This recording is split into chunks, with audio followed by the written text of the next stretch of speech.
So I'm Janice, and I work at Weber Basin Water Concervancy District, which is one of the large water suppliers in northern Utah.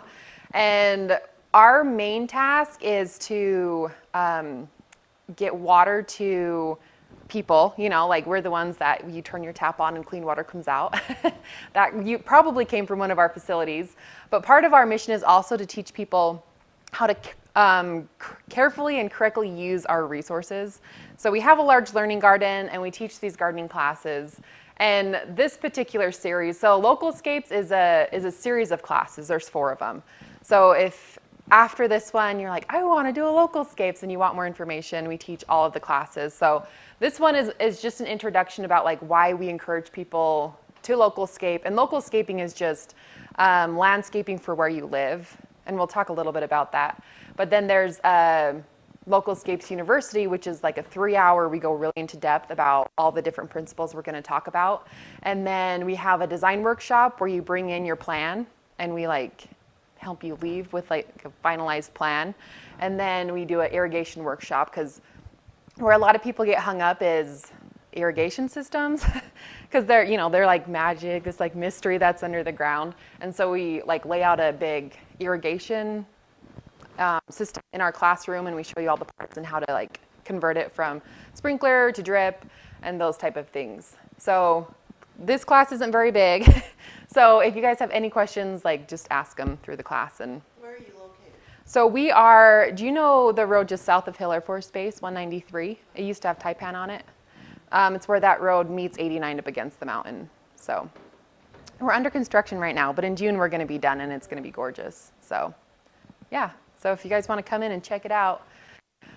So this class, like I said, is just the introduction class to Localscapes. And so like think about how you guys use your yard, you know, and we all kind of think we're using our yards in this way. You know, we're out barbecuing with the family, we're having a good time. I'm that kid in the back who's wondering who's getting that single cob of corn. Like, who grills just one cob of corn for a family? That's like so dumb. But this is kind of how we all picture how we use our yards, right? But like, if this is really how you spend the bulk of your time in your yard, there might need to be like a shift, right? If this is what you look like on Saturday, that's a sad thing, because Saturdays are play days, right? Like, you've been working all week. On Saturday, you should be able to enjoy your yard instead of working on it. And so we're going to talk a little bit about how we can make that shift from our yards being something that is mostly just maintenance to something that is really functional that we can go out and use. We're going to give ourselves a reason to go outside and use our yards. So in this class, what we're going to talk about is there's 5 steps to a Localscapes. And so our goal was to just pare it down to 5 simple steps that anyone can do. We're going to talk about common design errors that cause our landscapes to fail. And then we're going to learn how to lay out the landscape. But what we're not going to learn is we're not going to do a specific landscape design. We typically never really get into specific plants, because we find that if I say my favorite plant is a Coronado Agastache or whatever, and then you go to the greenhouse, they might have 100 other plants that you would like more that would work just as well in that spot. But people kind of get hung up on, I want the Coronado Agastache, you know. And then we're not going to talk about irrigation systems, those type of things. Those are for the other classes. So, Back to the plants, though, we do carry. yeah, Coronado Agastache. We're a partner, we carry a lot of Yeah. And people will ask us, well, where do I buy this plant or that plant? And we kind of have our favorite greenhouses for different things. And we're like, if you want trees, go here. If you want this, go here. If you want perennials, go to Willard Bay Gardens. So you guys do have by far the best selection. But when we were thinking about landscapes in Utah and how we can make them more efficient and effective and more successful, you know, one of the big reasons why they're not being as successful as they could be is because Utah is really unique. You know, our climates, we go from having these incredibly hot, dry summers where we have almost 0% humidity to these winters that'll just, you know, freeze everything. Yeah, exactly. Which we're grateful for all the snow for the summertime, but we have to be really careful with our plant selection and those type of things. And so the aha was that Utah needs its own style. Most gardening design principles came from back east, and they've kind of moved west, but do we have the same climate as New York? No. Do we have the same climate as England? Heck no. And so what we found is that just by making simple shifts, we can have a landscape that looks just as good. It's a traditional landscape, like an English style landscape, but that's good for Utah. We can have lots of color, lots of gorgeous plants, lots of interest all year round without having to be excessive with our water. And so our goal was to make something that is easy to understand. Our goal is to increase curb appeal. We did some surveys and found that this is one of the top reasons people wanted to adjust their landscapes. And so here's just an example. This was a lady that took the Localscapes series, and she did this all on her own almost. But this is what her landscape looked like before, and it's a very attractive landscape. But then just by making a couple of shifts, it looks better, and this is going to save a lot more water. It's going to be a lot less maintenance, and it's much better for the climate that we live in. Reduces maintenance.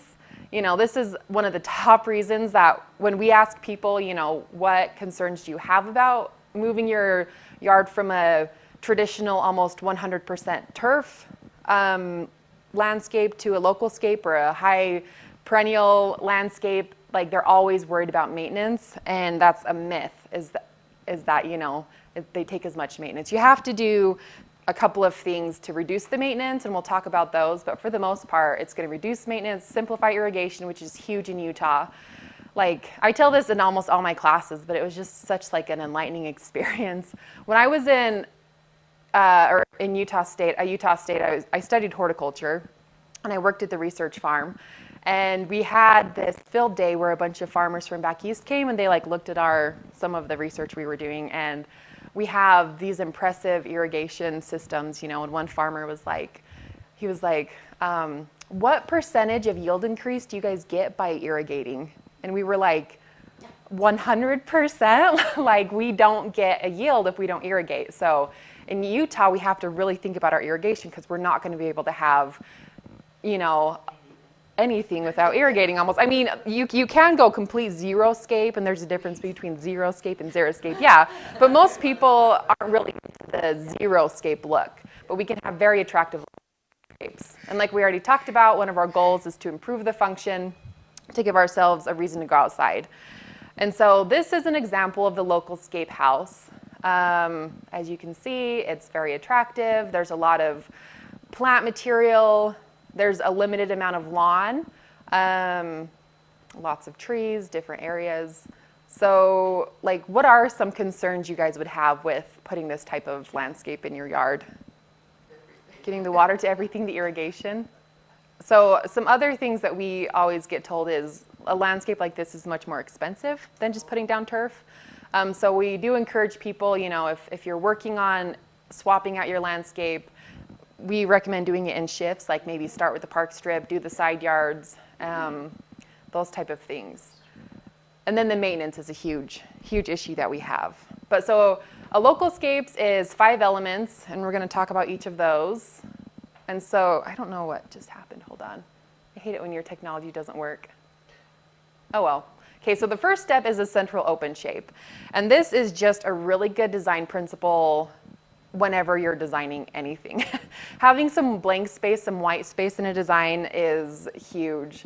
It helps, give you something to organize the rest of your design around, and it provides that blank space for the eye to rest when it's looking over a landscape. So here's an example of a Localscape with a central open shape as turf.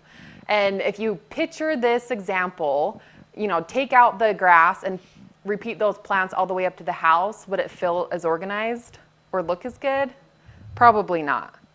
So here's some examples of yards without central open shapes. This one, very boring, no central open shape. The whole thing is one big open shape.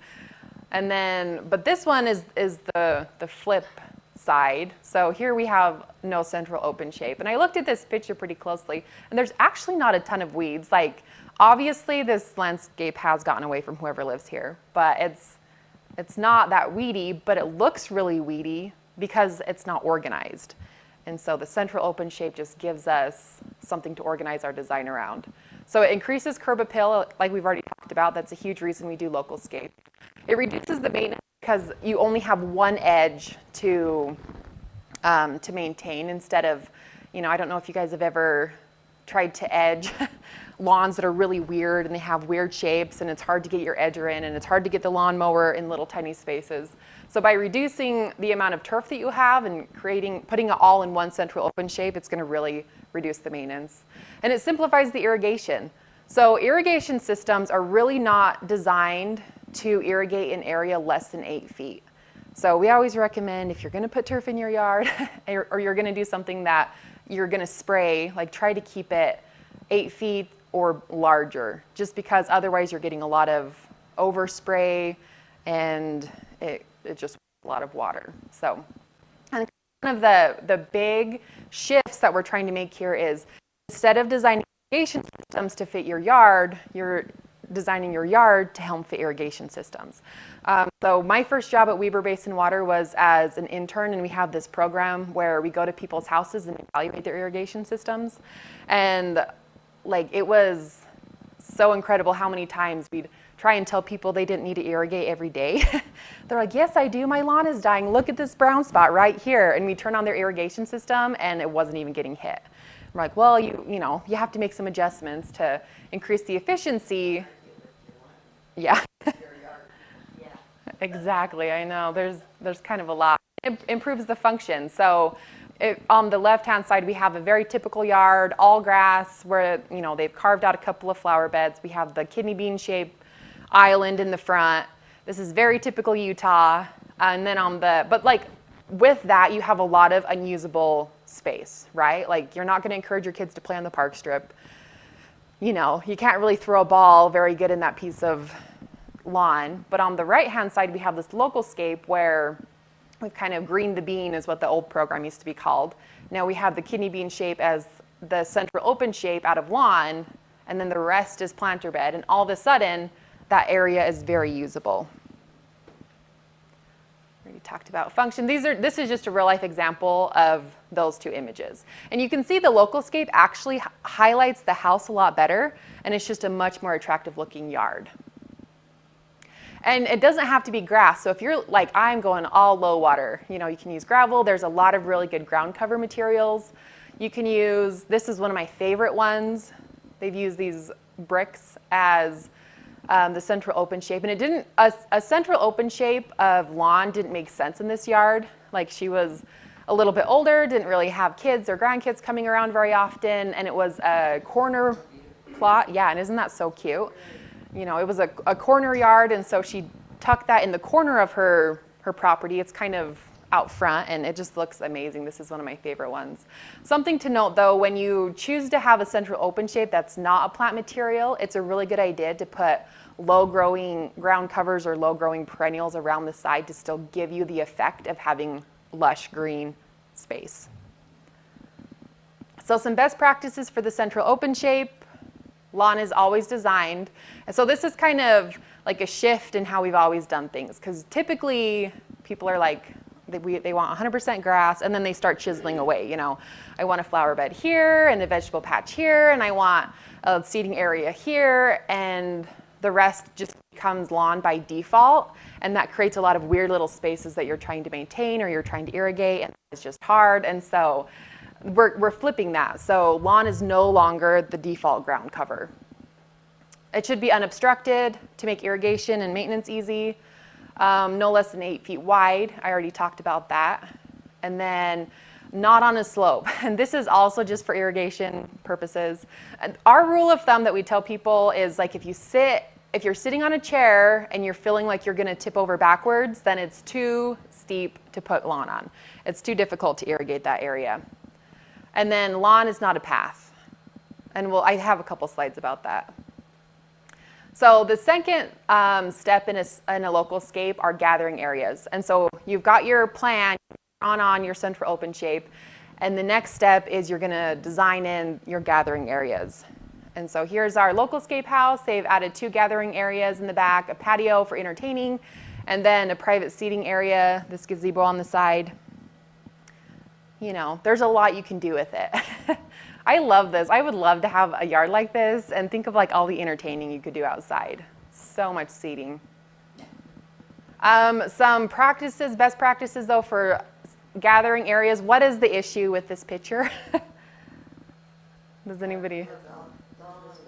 It's in grass. Yeah, those skinny leg chairs in the background, they're just going to aerate that area, you know. Like that would be an absolute nightmare, right, to try and maintain. And so one thing that you're trying to do when you're designing your landscape is you're creating separate rooms. And by changing the type of surface material, you're changing the fill of the room, and you're kind of creating a new space.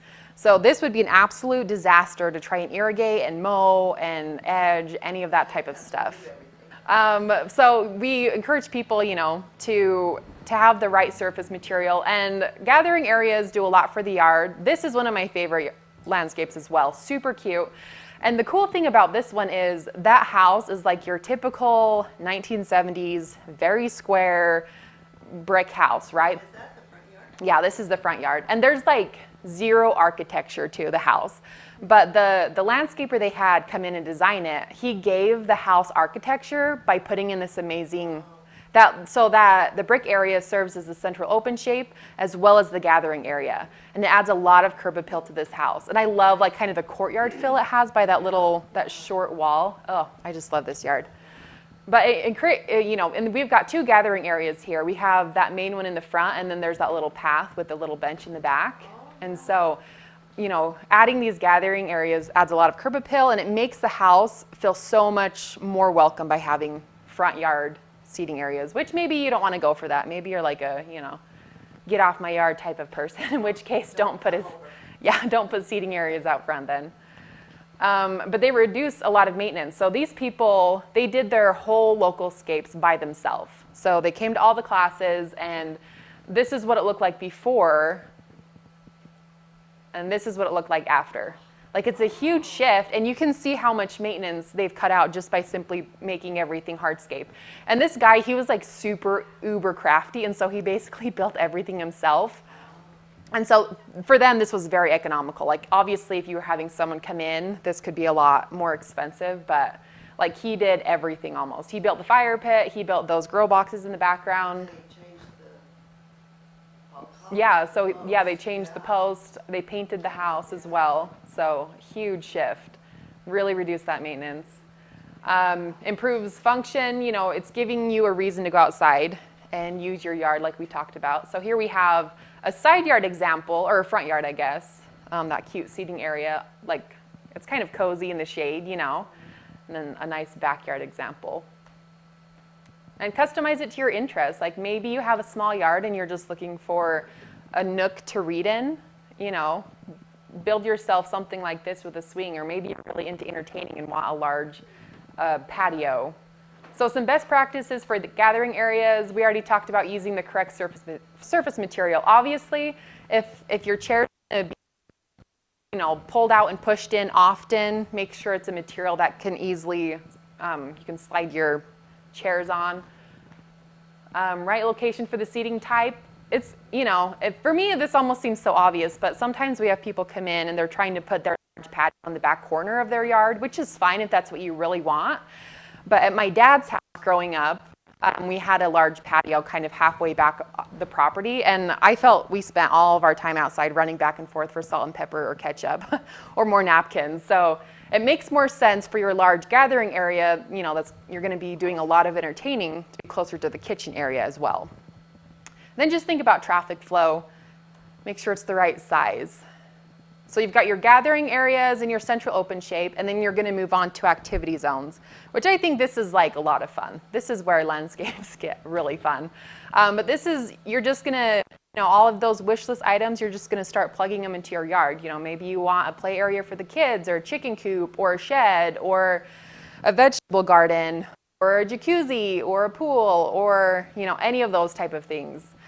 This is just going to show like how limitless the options are. My supervisor at Willard Bay Gardens, he's like a huge, Weber Basin water. I keep wanting to say Willard Bay Gardens. I worked here when I was little, so. Oh yeah, yeah. That makes sense, yeah. And he built himself one of these in his yard, and he found some massive chess pieces, and it's just so much fun. And you can see how much maintenance it reduced just simply because of material. These people, they had some drip irrigation going to the perennials, left side of the picture, and then on the right side, they had drip that was specific for the vegetable beds as well as the annual pots. So this is a bad thing to do. This is pretty obvious, but why is this bad? Maintenance and irrigation, right? Yeah, so once again, back to my dad's house. So he has an acre of land, and it's very long and narrow. And we had 5 different like lawn areas and 5 kids. And so every Saturday, all the kids got to pick a lawn and to mow. And the smallest lawn had a swing set on it. Like we called it the swing set lawn. Like we still call it the swing set lawn, even though, you know, there hasn't been a swing set for years. And like literally, it would be the last lawn to be chosen because of this issue. Like it was just such a pain to try and mow around all of those posts and all the feet and the slide and everything. So bad practice, good practice. It's the same principle as with the gathering areas. Just make sure that the surface material you're using will match the activity that you want done. And reduces maintenance. So vegetables are relatively high maintenance, but by limiting the amount of irrigation going, you know, on the grass and stuff, you're going to reduce a lot of maintenance. Simplifies the irrigation. These people, I think this is such a cute idea. But they had one drip system going to all of those perennials, and besides that, like, he doesn't really worry about it. He just pulls weeds once in a while, and he doesn't have to do much. It improves the function. The more, you know, fun activities you put in the yard, the funner it's going to be, the more you're going to use it. Best practices, correct surface materials, consider exposure. You know, if you have a big, majestic tree in your yard that you're not wanting to cut down, maybe don't put your vegetable garden underneath of it. You know, that could be a perfect spot for a gathering area or a play set. All right, so then the 4th step are paths, and this is a very simple one. Basically, you just connect everything with paths. All of your activity zones, the central open shape, the gathering areas, you just connect it all. This is so adorable. Paths do a lot for a yard. Besides just like, you know, giving you a place to walk, they add a lot of aesthetic value as well. Like this area without a path wouldn't look as good as this path. And it creates kind of movement to the yard. Like who wouldn't want to go see what's behind that gate? You know, it looks so good. This is why lawn is not a path. So, you know, who has seen these on campuses or in your own yard, you know? So when I was at Utah State, once again, my turf professor hated nothing more than when students would walk across the lawn and they'd make one of these paths, and then the university team would come and they'd put a sign in, you know? And he's like, if the students are walking on it to that extent, just put a path in, just make a path right there. And he had this collection of like keep off the grass signs in his office, and I don't know where he got them from, but I probably, you know, I never asked. But I did my first year at BYU, and they had these signs that would say like, I'm trying hard to grow, so please don't walk on me. And then somebody thought it was funny, and they like printed it on shirts and gave it to the freshmen. I was like, oh, that's pretty funny. But this is a much better option, right? You know, if you're going to walk on an area enough that you're worried about compaction or the lawn, just put in a nice path. There's a lot of different path options, and they do a lot of things. We talked about increasing curb appeal. So in a park strip, park strips are kind of where we suggest people start if they're just getting going because they're small. They're usually on their own like irrigation system. But if you're going to swap out your park strip, it's important to put in some paths across to give people a place to walk. People are going to walk across anyway, so if you don't want them trampling your plants, give them a place to walk. Connects places. I know, those flagstones, oh, so pretty. Reduces maintenance, once again, just because you're not irrigating those spaces, you're not really having to worry about weeds. Improves function just because it's giving you, you know, a way to get from point A to point Z. And there are a couple of best practices. So use paths to connect spaces. Main paths or even hardscape surfaces. So we kind of have primary paths and secondary paths in the garden. And primary paths are the paths that you're going to use all year round. So if you have to remove snow, make sure that it's a surface that's easy to remove snow off of. Some people like the look of flagstone, and so they're trying to put flagstone up to their house, you know, from the road, which is okay, except for it's really hard to scrape snow off of flagstone. You know, if you have, you know, any concerns with wheelchairs or walkers or anything like that, we recommend maybe even making all the paths in the landscape hard surfaces that are really flat, easy to maintain. You know, if you're dragging your garbage can to a storage area, maybe those are good paths to make sure they're hardscaped, or yeah, surfaces like that. Optional paths, which are those secondary paths that are mostly seasonal. You're probably not going to be out in your vegetable garden in December, or that, you know, in play areas. Those can be those loose materials like gravel or flagstones, those type of things. So the fifth step and the final step are the planting beds, which is the best step, right, Willard Bay Gardens, right? You know, buy those plants. This is just an example of our Localscape house with the planting beds in and out. So no longer is grass our default ground cover. Everything else that isn't those first 4 steps, that isn't a central open shape, isn't a gathering area, isn't an activity zone, or isn't a path, by default becomes planting bed. And this is just an example of how great a bed can look with perennials. You know, we love annuals, but we also love water conservation where I work, and so we're like, perennials are bust, you know. But here's just the example again of a bed in the middle of the lawn versus around. And so with irrigating, I can almost guarantee that that island is not being irrigated any differently than the lawn around it. So, and we don't villainize lawn, but it does need a lot more water to not go dormant than most perennials, trees, and shrubs. And that just looks so much better. It's a good one. This is my favorite example of a planting bed. And it's because, like, so when you're looking at this, what are the only things blooming? We've got some tulips and a couple of pansies. But if you took away all of those pink tulips, how bright and colorful would that bed be?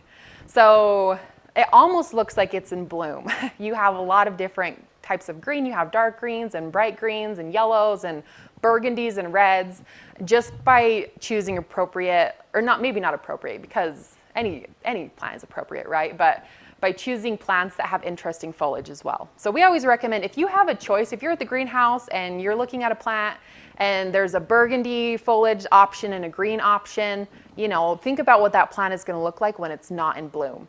And maybe, you know, obviously variety is good, so make sure you have some green in there, but think about those different foliage colors. There's a lot of contrasting texture. You have those fine textures in the back with those Japanese maples, and then like that's, you know, strong texture from the iris, yeah, that variegated iris.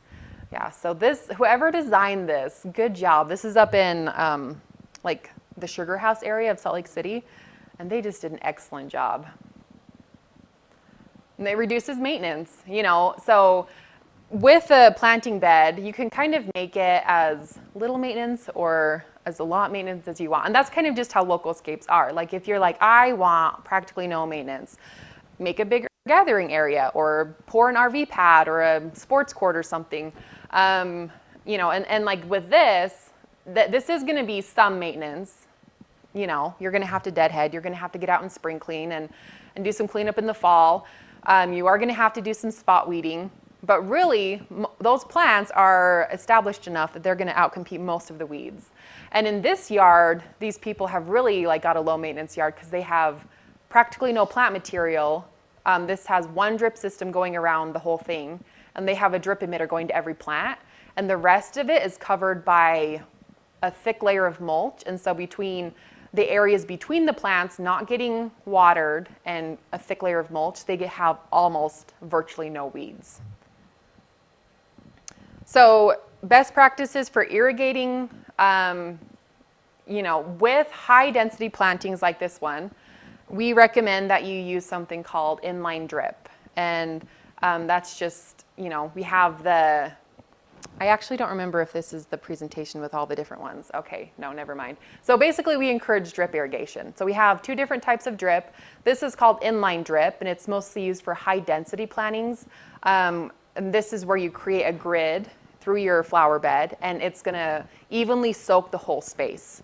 So if you have a lot of plants, you have a lot of ground covers, this is what we would recommend. If you're doing more of like this thing, there's a point source drip where you put one poly tube, and then from the poly tube you punch in what we call spaghetti tubing that'll go straight to the base of the plant.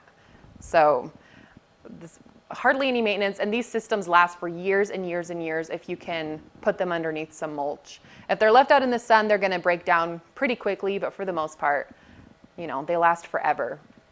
So some best practices for planting beds, we always say no lawn in the park strip. You know, they're so hard to keep green if they're grass. And, you know, irrigation companies have tried so hard, but just with the way that sprinkler heads are designed, it's so hard to get really good even coverage.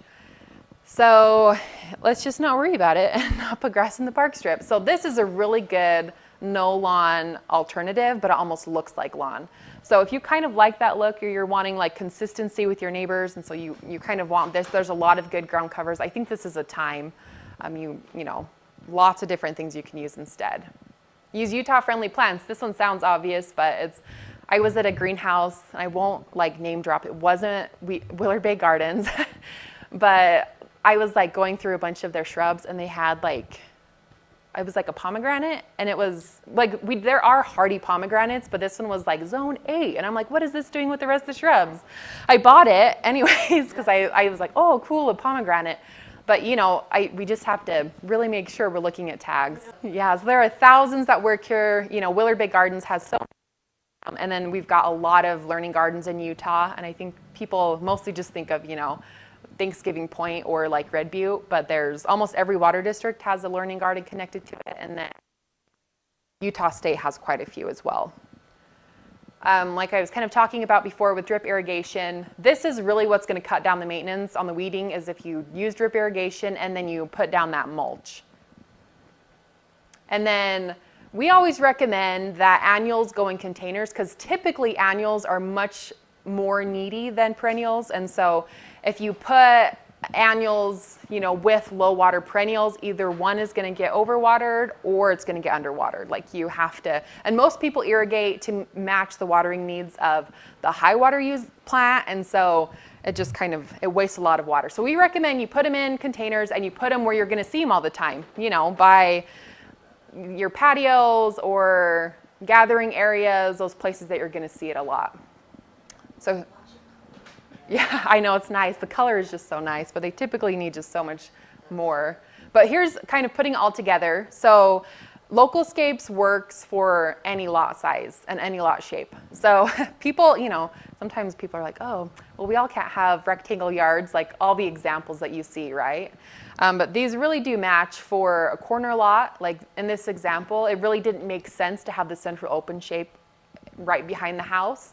So they put up a fence that goes along the sidewalk, and then they've got that great or pergola structure, you know, and they've kind of created that back corner as their central open shape. And then it works for odd shaped lots as well. And this one's showing an example of like extreme low water, extreme low maintenance. These people have opted in this example, you know, to not have grass as their central open shape. I don't think gravel is a great idea sometimes, but like a good dry riverbed area, I think would be really attractive. And this is why it matters to Weber Basin, and I think why it matters just to our ecosystem, you know.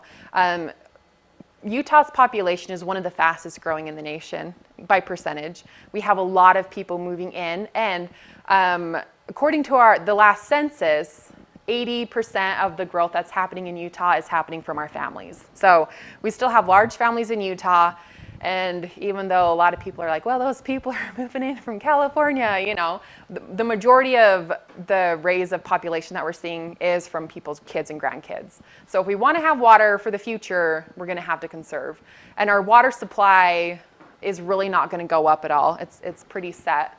And so the average Utah home uses almost 200,000 gallons of water per season. But if we convert those to something like a localscape with Utah-friendly plants and central open shape, instead of just everything being grass, we can irrigate, 3 times the amount of homes as with the typical irrigation. So some next steps, I kind of talked about some of the classes that we have. So if you're a do-it-yourselfer, like if I've convinced you and you're like, yeah, Janice, I'm going to do a localscape, here are your next steps. So if you're a do-it-yourselfer, I would recommend going to the rest of the classes. And these can be found at localscapes.com. They'll have the list of all of the classes as well as all of the places that are teaching them. We teach them in St. George, Orem, Salt Lake City, where do I work? Layton. I work in Layton. That's where we teach ours. And then Utah State has started teaching some as well. So they're doing it at their extension. So we have the Localscapes University, which is basically this class just expanded. The design workshop is really nice, and the irrigation workshop is really nice if you don't have an idea of like how to convert your spray system into drip. We'll go through how to do that and how to put in new zones and stuff like that. The Hire a Pro, this might be where you're like, nope, I want to just go talk to someone and I want them to do it for me. This might be the only class that you need. So you can, on our Localscapes website, we have professional partners, which are contractors that have gone through a Localscapes training. So if you went and said, hey man, I saw your name on that list and I want a localscape, and they hopefully, our goal is to have them say, oh good, I can give you a localscape. And then also on that website, we have a Localscapes homeowner checklist that you can go through with your designer that's going to help them make sure that you're getting what you want. And the hybrid approach, this might be like where you're going to hire a professional partner for part of it, but then you want to do part of it on yourself. And we have some examples. So this was a house where the people came to all the classes and they did the entire thing themselves. So the house is pretty tucked away, it's pretty hidden. They've got grass everywhere and some pretty trashy trees that were reaching the end of their lifespan. And they came through and completely redid it. This is the same house that had that amazing backyard that they put in those new pillars. This was their front yard, yeah. So it looks amazing, Yeah, but kind of just by zhuzhing it up a bit, they've really added a lot of value to their house and just created a really good landscape. This is a professional installation. These people, they were pretty lucky starting with a clean slate. They didn't have an irrigation system they were worried about trying to convert. They, just said, we love the idea. We're not willing to touch it. Someone come in and do it for us. And this is what they created for them. It's a very simple landscape. Lots of shrubs. It won't have as much color as a high perennial density planting, but it's still very attractive and very low maintenance. And then this was the hybrid approach. So these people came to a couple of classes, but they were like, we are not touching the irrigation and we're not doing the hardscape. So they called a couple of contractors that came in and poured all of the concrete for them and put in their paths, and they redid the irrigation system. But then they came in and did the rest. They designed their planting beds and went to the nursery and picked them out and planted everything. So a little bit where to begin, it takes a lot of time and a lot of money and a lot of man hours to convert an entire yard from the typical Utah landscape of 100% turf to a localscape. So we're all about that hybrid approach. And like I already kind of talked about, the park strip is a really good place to start because it wastes so much water, typically on its own irrigation system. And the conversion process of converting this to drip is super easy. So we'll walk through that in our design workshop. But this is an example. These people did it all themselves. Yeah, and it looks really good. They kind of went for a succulent bed instead of perennials. But yeah. So this is on our localscapes.com. We have some sample landscape plans that you can kind of use as a template for your own yards. And we have a bunch of different park strip designs. And the park strip designs are really nice because it'll be like, if you want this specific park strip, if for this amount of or length of park strip, you will need this many plants of this exact plant. Here's the list, now take it to your nursery. So it kind of takes some of the design work away from it.